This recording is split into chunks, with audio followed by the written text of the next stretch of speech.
নমস্কার, আমি জয়ন্ত ঘোষাল বলছি। 294টা বিধানসভা আসন 2026 এবারের ভোটে এই 294টা আসনে আমি প্রার্থী। আমার নাম মমতা বন্দ্যোপাধ্যায়। আপনারা আমাকে ভোট দিন, মমতা বন্দ্যোপাধ্যায়কে ভোট দিন। 2026 ওমা, নরেন্দ্র মোদীও তো সেই কথাই বলছেন।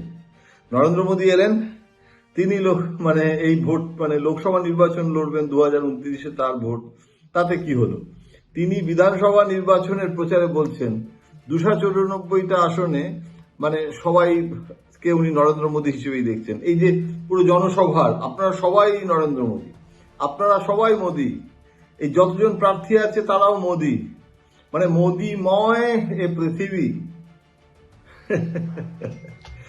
এই যে মোদিত্ব, এই মোদিত্বটা হচ্ছে মমতা বন্দ্যোপাধ্যায় যা করেছেন সেটাকে কপি করে, যদি তুমি মিলিটারি তো আমি মিলিটারি, কিন্তু মুশকিলটা কি হচ্ছে? মুশকিলটা হচ্ছে যে মমতা বন্দ্যোপাধ্যায় এটা প্রথমবার করছেন না। একটু পেছন দিকে যদি যান, এর আগের নির্বাচনের সময় মমতা বন্দ্যোপাধ্যায় বলেছিলেন যে 294টা আসনের প্রার্থী আমি প্রার্থী। তো এটার আইডেন্টিফিকেশন পলিটিক্স, আমি তৃণমূল কংগ্রেস, আপনারা সবাই এতজন প্রার্থী, 294 জন প্রার্থী যদি তৃণমূল কংগ্রেসের হয় তাহলে ভোট দিতে হবে। এটা মোদী কেন করলেন? মমতাকে এটা কপি করলেন কেন? True copy, photocopy, xerox copy কেন? তার কারণটা হচ্ছে একটাই, তার কারণটা হচ্ছে যে মমতা একটা brand equity, very strong brand equity.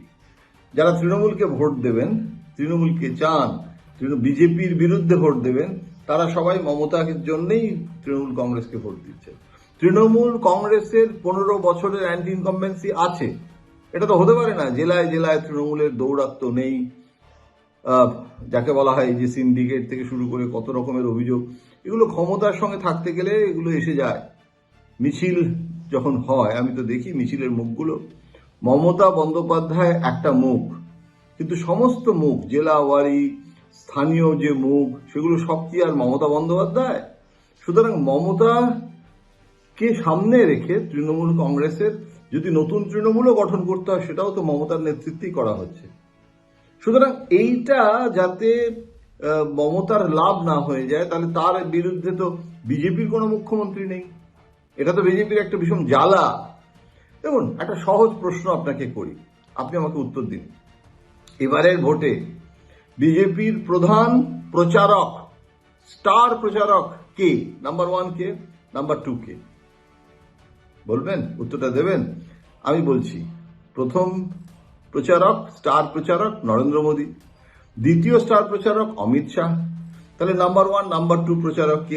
আপনারা সবাই এর উত্তরটাই দেবেন, এটা কোনো কঠিন কোনো প্রশ্ন নয়। আর মমতা বন্দ্যোপাধ্যায় শিবিরের প্রধান প্রচারক মমতা বন্দ্যোপাধ্যায়, দ্বিতীয় প্রচারক অভিষেক বন্দ্যোপাধ্যায়। তাহলে দুজনেই কিন্তু বাঙালি। আর তার বিরুদ্ধে বিজেপির প্রধান প্রচারক মোদী, দ্বিতীয় প্রচারক অমিত শাহ, তারা দুজনেই বাঙালি নন, কলকাতার নন, পশ্চিমবঙ্গের নন, তারা কিন্তু বহিরাগত তো বটেই। তাহলে তারা এখানে এসে বলছেন যে তারা হচ্ছেন আসলে 294টা আসনে সর্বত্র তারা মোদীকে দেখতে বলছেন। এটা কিন্তু একটা প্যারাডক্স মনে হচ্ছে, কি হচ্ছে না? সুতরাং এটা হলো একটা দিক। এবার আপনি আমাকে বলুন যে কেন একজন প্রচারক এবং দ্বিতীয় প্রচারক তারা এত ডেসপারেট? মুখ্যমন্ত্রীকে সরার জন্য দেশের প্রধানমন্ত্রী পশ্চিমবঙ্গে দুর্গ করছেন, ঘাঁটি করছেন, কেন? তার কারণ বিজেপি বলছে যে আমরা বীজ বপন করছি 2026-এ, 2029-এর লোকসভা নির্বাচনে ফল ফলবে। অর্থাৎ যদি মমতাকে আমরা এখানে পরাস্ত করতে পারি, তাহলে মমতা শুধু পশ্চিমবঙ্গ না, উত্তরপ্রদেশে সামনে বছর নির্বাচন, সেটাতেও বাল্লে বাল্লে হয়ে যাবে একদম। এবং তারপরের স্বপ্নটা কি? তারপরের স্বপ্নটা হচ্ছে যে বিরোধী দল ছত্রভঙ্গ হয়ে যাবে। মমতা যদি হেরে যায় এবং বিজেপি তাহলে হই হই করে 2029-এ বল্গা গতিতে এগিয়ে যাবে। উল্টোটা যদি হয়, অর্থাৎ যদি মোদী, অমিত শাহ এহেন প্রচারের পরও মমতা বন্দ্যোপাধ্যায় জেতেন, তাহলে সেটা অমিত শাহর সেটব্যাক তো বটেই, প্রধানমন্ত্রী নরেন্দ্র মোদীরও সেটব্যাক হবে। সেক্ষেত্রে কিন্তু আবার বিরোধী ঐক্যটা সাংঘাতিকভাবে কনসলিডেট হয়ে যাবে, মহা জোট হয়ে যাবে, এবং সেটা কিন্তু মমতা বন্দ্যোপাধ্যায়ের নেতৃত্বে হতে বাধ্য হবে। মানে একা লড়ছেন তিনি। আজকে কিন্তু বিবৃতি কেজরিওয়াল দিচ্ছেন, অখিলেশ দিচ্ছেন, খুব ভালো কথা। অভিষেক বন্দ্যোপাধ্যায় তো পেছনে আছেনই, প্রধান সেনাপতি, আইপ্যাক আছে, সাংগঠনিক শক্তি আছে, সবকিছু মানছি, কিন্তু প্রথম মুখ লড়াইটা হচ্ছে মমতা।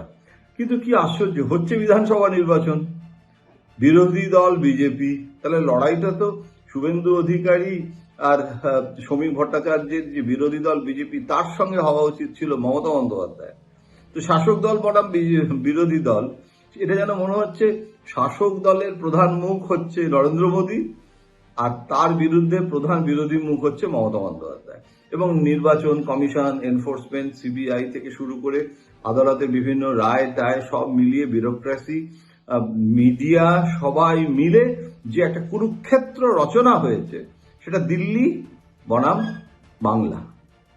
কিন্তু মমতা বন্দ্যোপাধ্যায়ের লড়াইটা কিন্তু হয়ে গেল বাঙালি মুখ বনাম নরেন্দ্র মোদীর গুজরাটি ব্যক্তিত্ব কিন্তু সর্বভারতীয় প্রধানমন্ত্রীর মুখ। মমতা বন্দ্যোপাধ্যায় সেই জন্য জবাব দিয়েছেন, খুব ভালো কথা, আপনি 294টা আসনের নরেন্দ্র মোদী প্রার্থী, তাহলে লড়বেন মুখ্যমন্ত্রী পদে? আগে তো তাহলে ইস্তফা দিন প্রধানমন্ত্রীর পদ থেকে। এটা হচ্ছে মমতার জবাব। জমে গেছে, কোনো সন্দেহ নেই। এবারের মানে বিধানসভা নির্বাচন 2021-এর থেকেও অনেক বেশি জটিল, কঠিন এবং কি বলবো, মানে ভয়ঙ্করভাবে অভূতপূর্ব একটা নতুন ধরনের নির্বাচন দেখছি। এনফোর্সমেন্ট, সিবিআই দেখেছি, এবার দেখছি ইলেকশন কমিশন। কিন্তু এত কিছুর পর মোদি বনাম মমতা, মমতা বনাম মোদি, এই যে খেলা হবে, এটার পরিণতি জানতে গেলে 4 তারিখ পর্যন্ত ওয়েট করতে হবে। কিন্তু আমার কিন্তু মনে হচ্ছে এরকম ভোট, মানে প্রধানমন্ত্রী পশ্চিমবঙ্গে এসে ঘাঁটি গেড়ে মুখ্যমন্ত্রীকে সরানোর জন্য, একটা মুখ্যমন্ত্রীকে সরানোর জন্য প্রধানমন্ত্রীর এত হাতি ঘোড়া মানে নিয়ে এইভাবে প্রায় মৃগয়া করার মতো করে ঘন ঘন পশ্চিমবঙ্গে আসা, আমি এই রকম মানে বিধানসভা নির্বাচন আমি কিন্তু আমার এই 43 বছরের সাংবাদিক জীবনে আমি কখনো দেখি নাই।